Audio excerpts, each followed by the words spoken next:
குருவேலா பேசுகிறேன். ஆகஸ்ட் மாதத்திற்கு ரிஷப ராசி ரிஷப லக்னத்தின் பலன்கள். லக்னத்திலேயே செவ்வாயும் குருவும் வீட்டிருப்பதால் குரு பார்த்த இடமெல்லாம் சுபிட்சம் அடையும். பஞ்சமஸ்தானத்தை பார்க்கிறார்.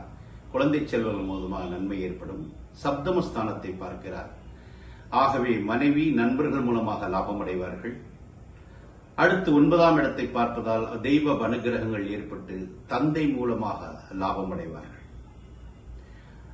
3ஆம் இடத்தில் வீட்டிருக்கும் சூரியன் திடவீர பராக்கிரமஸ்தானத்தில் வீட்டிருப்பார் 15 நாட்கள். 15 நாட்கள் பிறகு அவர் தைரியமான முடிவு எடுப்பார்கள். 4ஆம் இடத்திற்கு செல்லும் போது சொத்துக்களின் மூலமாக நன்மை அடைவார்கள். தீராக்கடன் அடையும். நீண்ட நாள் வாடகை கொடுக்காமல் வைத்திருந்த கிளைண்ட் வாடகை கொடுப்பார். மொத்த வாடகையும் கொடுத்து அருள் புரிவார்.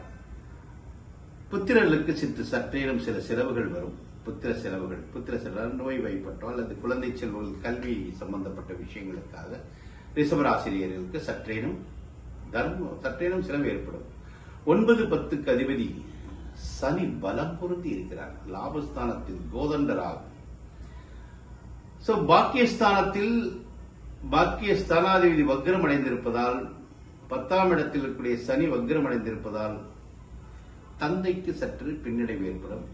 தந்தைக்கு கொஞ்சம் நோய் வியாதி ஏற்பட்டு அது மறையும். 11ஆம் இடத்தில் கோதண்டராகு அந்நிய தேசம் அந்நிய மதத்தினர் மூலமாக மிகப்பெரிய லாபத்தை ரிஷபராசினியர்கள் அடைவார்கள்.